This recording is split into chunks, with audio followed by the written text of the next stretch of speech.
Hello guys, welcome to my channel. अब बिना किसी देरी के हम पार्ट 3 चालू करते हैं। The fungal spores are generally present in the air. जो फंगल के पार्ट होते हैं, जो पार्टिकल होते हैं, वो एयर में मिक्स होते हैं, हवा में। व्हेन दे लैंड ऑन, जब वो ज़मीन में उगते हैं, वो ऐसी जगह उगते हैं जो गीली और गर्म हो। ऐसी जगह पे वो उगते हैं जब ज़मीन में उगते हैं। नाउ कैन यू, क्या आप पता लगा सकते हो कि आप कैसे बचाएं अपना फूड वगैरह ये फंगल से? और some organism live together and share both shelter and nutrients. जो ऐसे ऑर्गेनिज्म होते हैं जो एक साथ रहते हैं और अपने दोनों तरफ के न्यूट्रिएंट्स बांटते हैं, दोनों शेल्टर के न्यूट्रिएंट्स बांटते हैं, और वो जाति के ऑर्गेनिज्म कहलाते हैं। वो वैसे रिलेशनशिप कहलाते हैं symbiosis. For example, certain fungi live inside the roots of plant. जैसे एग्जाम्पल दे रखा है कि जो रूट के अंदर फंगी रह सकता है। और certain fungi live inside the roots of plants. और जो फंगी होता है वो इनसाइड प्लांट्स के रह सकता है। The plants provide nutrients to the fungus and it return the fungus provides water and contain nutrients। जो फंगस होता है वो हमारे प्लांट्स को वाटर देता है और वो हमारे प्लांट्स उसे न्यूट्रिएंट्स देते हैं। वो दोनों एक्सचेंज कर लेते हैं।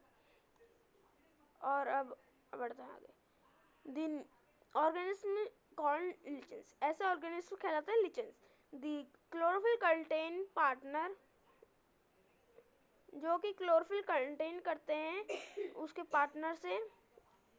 और विच इज एन एल्गा, जो एल्गा है।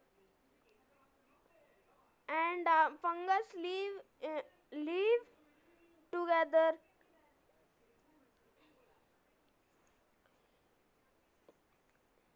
दी fungus leave together and fungus leave together. जो ये लिचेंस होते हैं और जो क्लोरोफिल कंटेन पार्टनर होते हैं, वो एल्गा और फंगस उसके साथ रह सकते हैं।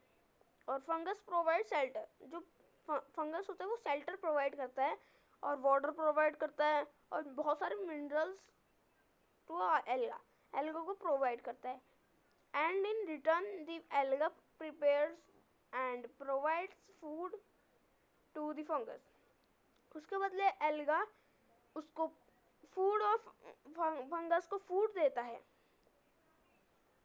अब ये एक्सरसाइज वो मतलब एक्टिविटी 1.2 कंप्लीट हो गई है। अब हम पढ़ते हैं 1.5 पे, मतलब चैप्टर के 1.5 पे। How nutrients are replenished in the soil. ये न्यूट्रिएंट्स कैसे जाते हैं सॉइल के अंदर, अब हम इसमें यह समझेंगे। Have you seen farmers spreading manure. और आपने किसानों को देखा होगा कि वो कैसे अच्छी तरीके से अपने खेतों में बोते हैं, वो सीड वगैरह, वो बीज और पानी डालते हैं अच्छी मैनर में। वैसे ही गार्डनर्स होते हैं, नर्सरी वाले, जो कि वो उसको गमले में कर देते हैं उल्टा। सेम प्रोसेस है, पर वो अलग अलग जगह करते हैं। किसान ज़मीन में और नर्सरी वाले गमले में। You learn, do you know why this is done.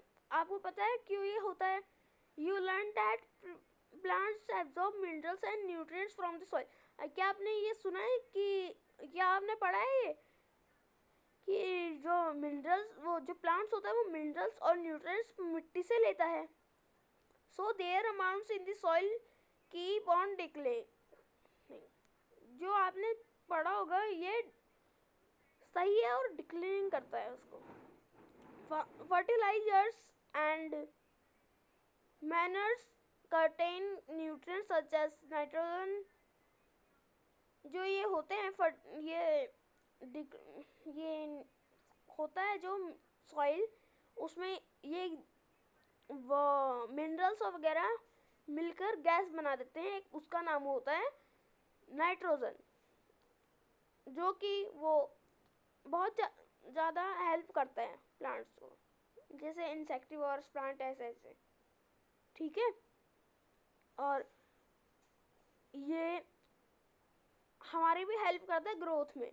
Nitrogen नहीं होती तो अभी तक जो हम चिप्स खाते हैं वो खराब हो जाता, चिप्स खराब हो जाता, सिलन हो जाती उसमें, वो हम खा ही नहीं पाते, उसमें फंगी लग जाती। नाइट्रोजन इस काम आता है कि जिसमें फंगी ना लगे। ये ऐसी एनर्जी है जो फंगी नहीं लगने देती। और जो इसके ये हैं पार्ट पोटेशियम और फॉस्फोरस, ये उसका टाइप है, वो न्यूट्रिएंट्स नीड करता है, वो ऐड करता है मिट्टी में, ये ज़्यादा हेल्पफुल होता है। Usually crop plants absorb a lot of nitrogen and the soil becomes deficient in nitrogen। जो क्रॉप होते हैं जो हेल्पिंग, मतलब जो जमीन के अंदर होते हैं, जैसे आलू वगैरह, आलू मूली जो जमीन के अंदर उगते हैं, वो नाइट्रोजन ही लेते हैं ज़्यादा। और उसकी जमीन जो मिट्टी होती है वो नाइट्रोजन गैस से हो जाती है नाइट्रोजन जमीन। आपको आ रहा होगा समझ। You learn that through nitrogen gas is available in plenty in the air. जैसे आपने पढ़ा होगा नाइट्रोजन हवा में मिलती है, एयर में मिलती है, सीधा एयर में मिलती है। Plant can not use in the manner nitrogen in the soluble form. ये प्लांट एयर वाली फॉर्म में, इसकी सॉल्युबल फॉर्म में यूज नहीं कर सकते इसे, तभी ये मिट्टी में भी यूज होते हैं। और the bacterium called rhizobium can take atmospheric nitrogen and convert it into a usable form. जो आप यूज कर सकते हैं उस गैस में, वो उस मतलब जो एक टाइप का इंसेक्ट होता है वो राइजोबियम कहलाता है, और वो ये हेल्प करता है कि वो नाइट्रोजन गैस होती है वो जमीन में मिक्स कर देता है, वो यूजेबल फॉर्म में मिक्स कर देता है।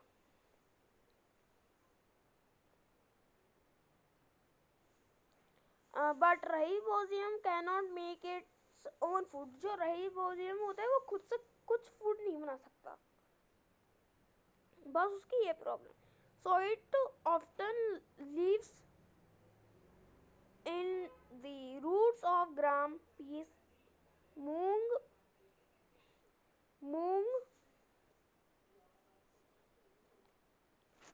जो राइबोसोम होता है वो खुद का खाना नहीं बना सकता, तो वो जो मटर वगैरह, दाल वगैरह, उनके छिलके में होता है, वो राइबोसोम अपना खाना वहीं से वो लेता है। So it often lives in the root of grams, जो मैंने अभी बताया था ना वही है। प्रोवाइड्स देम द नाइट्रोजन उसे प्रोवाइड करता है। In return the plants provide food and the shelter of the bacteria. वो उसके बदले वो प्रोवाइड करता है शेल्टर और bacteria. They thus have a symbiotic relationship. उन पे उनका वो मजबूत रिलेशनशिप होता है। This association is the great significance for the farmers. ये उनके लिए बहुत फायदे का होता है। They can reduce the use of nitrogenous fertilizers where leguminous plants are grown। जो प्लांट होते हैं वो रिड्यूस कर देते हैं नाइट्रोजियस गैस से, फर्टिलाइजर से लेग्यूमिनस को, जहाँ पर प्लांट ग्रो होते हैं। Most of the pulses dals, जो पल्सेस होते हैं मतलब दाल, ये लेग्यूमिनस प्लांट में होते हैं। chapter you learned that most of the plants are autotrophs, only a few plants are parasitic or saprotrophic. They derive nutrition from the other plants. All animals are categorized as heterotrophs since they depend on plants and other animals for food. Can we say that the insectivorous plants are partial heterotrophs? जो आपने पढ़ा होगा इस chapter में कि बहुत सारा autotrophs होते हैं और थोड़े ही पैरासिटिक प्लांट होते हैं और सेप्टोट्रॉपिक प्लांट होते हैं। दे ड्रिवन न्यूट्रिशन, वो न्यूट्रिशन को ड्राइव करते हैं, सब ये न्यूट्रिशन की पार्ट है। और कैन वी से दैट जो इंसेक्ट, हम कह सकते हैं इंसेक्टिवोरस प्लांट हीटरोट्रॉपिक प्लांट के पार्ट है।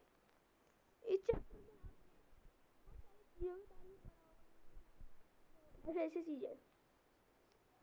आप अब डेफिनेशन चाहिए तो अब देखिए यहाँ ऑटोट्रॉफिक नोट कर लीजिए फटाफट। ऑटोट्रॉफिक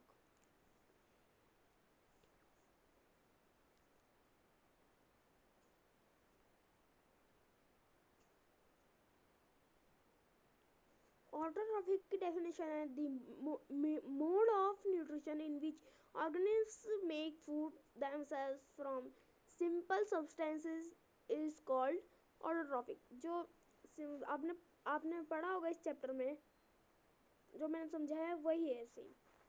या आप जल्दी से नोट कर लीजिए। कर लिया? अब हम बढ़ते हैं नेक्स्ट तरफ, जो कि है क्लोरोफिल। क्लोरोफिल की डेफिनेशन ये है कि the leaves have a green pigment called chlorophyll. जो ग्रीन पिगमेंट होते हैं लीव्स में वो क्लोरोफिल कहलाते हैं। सिंपल। बढ़ते हैं अगले टॉपिक के तरफ, हेटरोट्रॉप्स पे। हेटरोट्रॉप्स की डेफिनेशन है a few plants and all animals are depend on other